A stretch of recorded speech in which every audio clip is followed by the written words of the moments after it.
வினோத வாய்ஸ் நேயர்களுக்கு வணக்கம். நான் உங்கள் கிருஷ்ணவேல். இன்னைக்கு நாம இன்று மாலை எதை பற்றி பார்க்க போறோம் அப்படின்னா, குருமூர்த்தி களத்தில் இறங்கி இருக்கிறார்.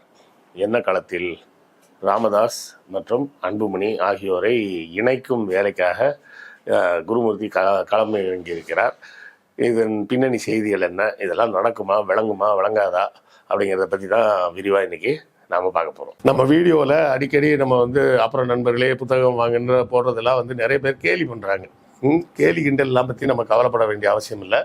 எத்தனையோ காமெடி பண்ணுறவங்க சேனல்லாம் என்ன பண்ணுறாங்க, என்ன சப்போர்ட் பண்ணணும்னு நினச்சிங்கன்னா நீங்கள் பணம் அனுப்புங்கன்னு கேட்குறாங்க. நம்ம என்ன பணம் அனுப்புங்கன்னு கேட்குறோமா?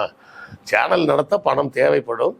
அப்படி தேவைப்படக்கூடிய பணத்தை நீங்கள் புத்தகம் வாங்கினால் உங்களுக்கு புத்தகங்கள் வாங்கிய அந்த புத்தகங்களாகிய அறிவாயுதம் உங்கள் கைக்கு கிடைக்கும். அதன் மூலமாக எங்களுக்கு கிடைக்கக்கூடிய பணத்தை வைத்து நாங்கள் இந்த சேனலை நடத்த முடியும் அப்படின்னு தான் நம்ம சொல்கிறோம். ஸோ புத்தகம் வாங்குங்க அப்படின்னு நான் கேட்பதில் நான் கூச்சப்படவில்லை. அதை பார்ப்பதற்கு நீங்களும் சலிப்படைய வேண்டிய அவசியம் இல்லை.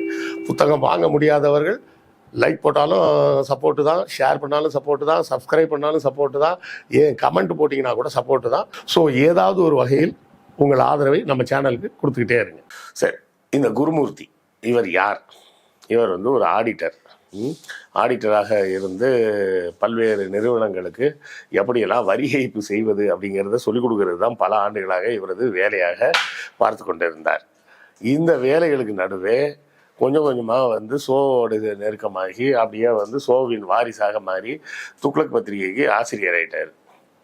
சரி, ஒரு பத்திரிகைக்கு ஆசிரியர் ஆகணும் அப்படின்னு சொன்னால் அதுக்குன்னு சில அனுபவங்கள் வேண்டும், அந்த அரசியல் பற்றிய நாலேஜ் வேணும். இதெல்லாம் இருந்தால் தான் சரியாக வரும். இவர் யாருன்னு கேட்டிங்கன்னா, இவர் ஒரு லாபியிஸ்ட்.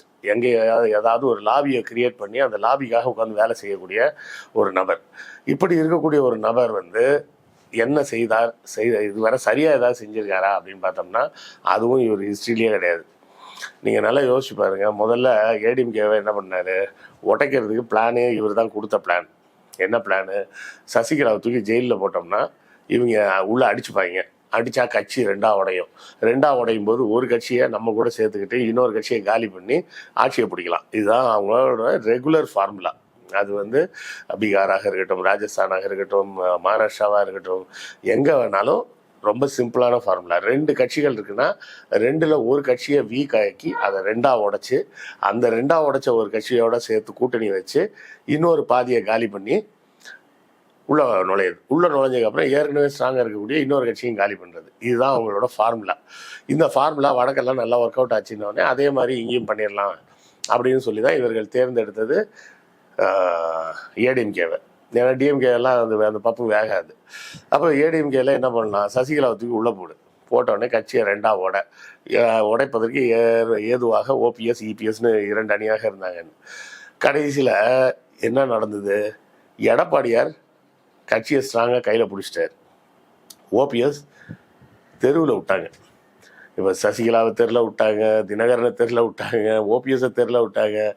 இதுதான் நம்ம குருமூர்த்தியோட பின்னணி.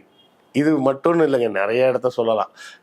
இதே மாதிரி பார்த்தீங்கன்னா கையை முறுக்கி கூப்பிட்டு வந்தாங்க, கழுத்தை நெரிச்சு கூப்பிட்டு வந்தாங்க, எடப்பாடி கூப்பிட்டு வந்தாங்க, அமித்ஷாவோட மீட்டிங்னு சொன்னாங்களே. ஆக்சுவலாக அந்த மீட்டிங் எப்படிப்பட்ட மீட்டிங்காக இருந்தது? கூட்டணியில் இருக்கக்கூடிய அனைத்து கட்சிகளும் ஒரே மேடையில் இணைவது அப்படின்னு. ஆனால் அங்கே வந்தது யார்? இபிஎஸ் மட்டும்தான் வந்தார். ஓபிஎஸ் வரவில்லை. ஏன்னா ஓபிஎஸ் வந்தால் இபிஎஸ் வர முடியாதுன்னு தெளிவாக சொல்லிட்டார். அப்போது இவர்கள் இந்த 2ஆக உடைக்கிறேன்னு சொன்னதில் என்ன நடந்திருக்கு? ஒன்றுமே நடக்கலை. இப்போ இபிஎஸ் ஸ்ட்ராங்காக இருக்கார்.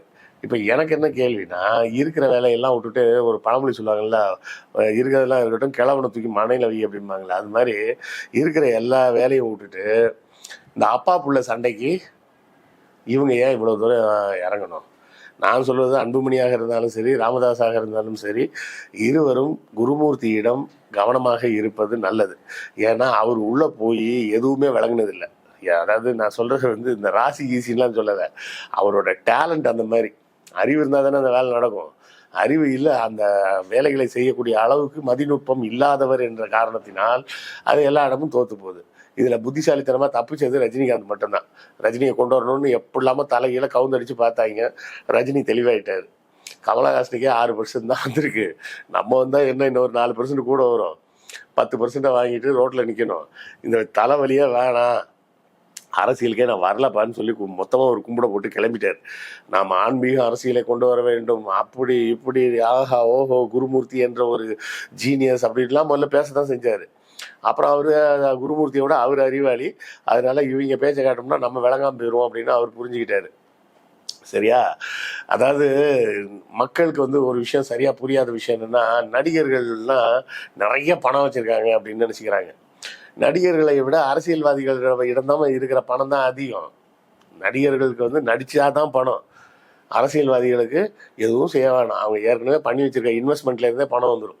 அது தெரியல. ஒவ்வொரு நடிகரும் தான் சேர்த்து வைத்திருக்கக்கூடிய பணத்தை வைத்து ஒரு தேர்தலை கூட சொந்த பணத்தில் சந்திக்க முடியாது. சந்திச்சா அதோட தேர்வுக்கு வந்துடுவாங்க. அது தெரியாம நம்ம பல நடிகர்கள் நான் வந்துட்டா அப்படி ஆயிடும் இப்படி ஆயிடும்னு நினைச்சிட்டு இருக்கிறாங்க. அதெல்லாம் ஒண்ணுமே ஆகாது. கமலஹாசன் அதற்கு ஒரு நல்ல உதாரணம். கமலஹாசனை தெரியாத ஆளுங்களா தமிழ்நாட்டில் இருக்க போறாங்க? வயது வித்தியாசம் இல்லாமல் எல்லாருக்கும் கமலஹாசனை தெரியும். ஆனால் யாராவது ஓட்டு போட வரேன்னு சொன்னாங்களா? யாரும் வரல, வரவும் மாட்டாங்க. ராமதாஸ், அன்புமணியை பொறுத்தவரை பிஜேபியை விட்டு வெளியே போனால் கேஸு.